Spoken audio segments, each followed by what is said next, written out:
کثیر تعداد میں صحابہ شہید ہو گئے. اسی جنگ یمامہ میں یہ سالم مولا ابی حذیفہ شہید ہوئے. اور ان کے جو باپ تھے منہ بولے باپ یا آقا حضرت سالم کے باپ جو تھے ابو حذیفہ یہ بھی شہید ہوئے.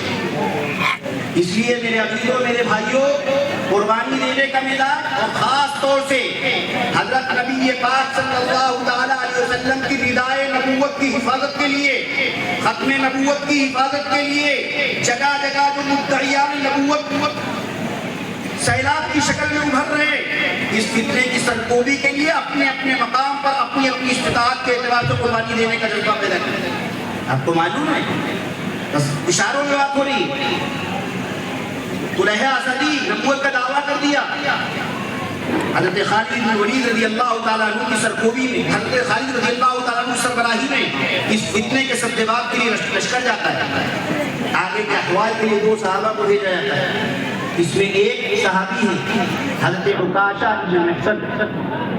سازش کر کے ان کو شہید کر دیا جاتا ہے. ختم نبوت کی حفاظت کے لیے شہید ہو رہے بڑی تعداد میں حفاظ اور علماء شہید ہو رہے. عکاشہ بن محصن بھی شہید ہو گئے اور شہید ہو کر امام الانبیاء حضرت محمد صلی اللہ تعالیٰ علیہ وسلم نے جو بشارت ان کے حق میں ارشاد فرمائی تھی اس بشارت کو پا لیتے ہیں. علماء جانتے ہیں آقا صلی اللہ تعالیٰ علیہ وسلم ایک موقع پر فرماتے ہیں میری امت کے 70,000 لوگ بغیر حساب و کتاب کے جنت میں داخل ہیں. حضرت عکاشہ ابن محصن کھڑے ہوتے ہیں مجمع میں بیٹھے ہوئے کھڑے ہو جاتے ہیں اور کھڑے ہو کر کہتے ہیں انا منہم یا رسول اللہ اے اللہ کے رسول کیا میں بھی ان 70,000 میں سے ہوں گا؟ آقا صلی اللہ تعالیٰ علیہ وسلم فرماتے ہیں ہاں تم بھی ان 70,000 میں سے ہو. ایک اور صاحب کھڑے ہوتے ہیں وہ کھڑے ہو کر کہتے ہیں انا منہم اے اللہ کے رسول کیا میں بھی ہوں گا؟ آقا فرماتے ہیں سبقہ کا بہا عکاشہ اس فضیلت میں عکاشہ تم سے آگے بڑھ گیا.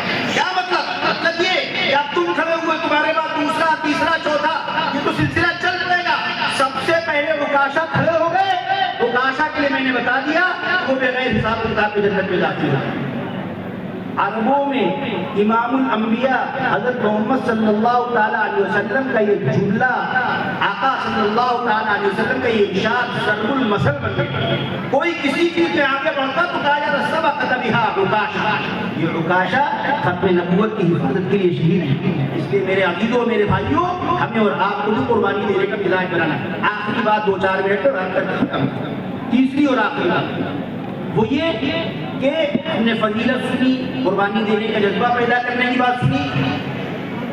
سب سے اہم بات وہ یہ کہ ہمیں سننے کے بعد سارے علماء کرام کی بات سننے کے بعد ہمیں طے کر کے جانا ہے کہ انشاءاللہ عمل بھی کرنا. سب سے بنیادی بات عمل کرنا.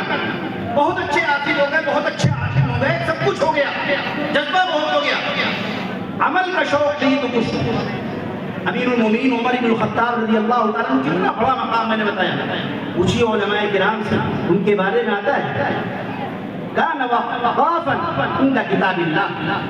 اللہ تعالیٰ کی کتاب کے آگے سر جھکانے والا. ادھر قرآن کی کوئی بات آئی فٹ سے سر جھک گیا عمل کے لیے تیار. درہ ہاتھ میں رہتا رنگ بدلا ہوا چہروں کا نظر آتا ہے دل دہل جاتے ہیں نام عمر آتا ہے. اشد فی امر اللہ عمر. مجمع میں کسی نے کچھ کہہ دیا کوئی بات کہہ دی ناکوالی ہوئی سب غصے میں ہیں.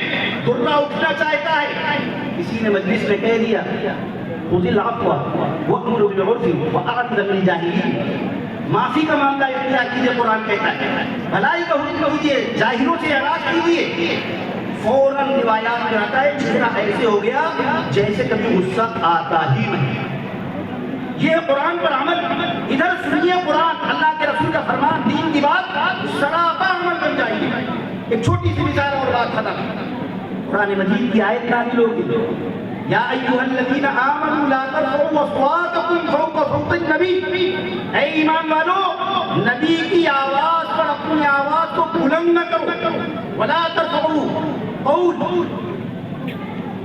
اور اے ایمان والو اپنی آواز کو بلند نہ کرو. ولا تجہروا بالقول اور نبی سے زور زور سے بات مت کرو. قرآن مجید کی آیت نازل امیر المومنین عمر بن الخطاب رضی اللہ تعالیٰ عنہ ایسے بات کرنے لگے، روایات میں آتا ہے کہ بہت قریب کے لوگ بھی سن نہیں پائے۔ ایک صاحب ہے حضرت ثابت بن قیس جو خطیب النبی، نبی پاک صلی اللہ تعالیٰ علیہ وسلم کے دربار کے مقرر ہیں، بڑے بڑے خطیب جو آتے، نبی پاک صلی اللہ علیہ وسلم اپنے خطیب کو کھڑا کر دیتے تو کوئی خطیب حضرت نبی پاک صلی اللہ علیہ وسلم کے خطیب کا مقابلہ نہیں کر پاتا۔ قبیلہ طے آیا اپنے خطیب کو لے کر، اس نے بڑی شاندار تقریر کی۔ اللہ کے رسول صلی اللہ علیہ وسلم نے جب کھڑا کیا ثابت بن قیس کو تو اقرا ابن حابس کہتے تو قبیلہ طے کے سردار ہے کہ آپ کے خطیب ہمارے خطیب سے بہت بہتر ہے۔ ان خطیب کا حال یہ کہ قرآن مجید کی آیت نازل ہوئی، گھر میں بند ہو گئے، باہر نہیں نکلنے۔ کئی دن گزر گئے، حضرت محمد صلی اللہ تعالیٰ علیہ وسلم کو فکر ہوئی، پوچھا کیا ثابت بن قیس بیمار ہیں؟ کیا بات ہے؟ لوگ گئے تو کہا میں بیمار نہیں، میں بالکل ٹھیک ہوں، مجھے ڈر لگ رہا ہے کہ میں امام الانبیاء حضرت محمد صلی اللہ علیہ وسلم کی خدمت میں حاضر ہوں، میری آواز بہت بلند ہے، کہیں گستاخی نہ ہو جائے، کہیں جہنم میرا ٹھکانہ نہ بن جائے۔ آقا صلی اللہ علیہ وسلم کے پاس جب یہ بات آتی ہے، آقا کہتے نہیں جاؤ بتاؤ کہ وہ جنتی ہے، ان کی آواز فطرتاً بلند ہے، وہ اس سنے میں۔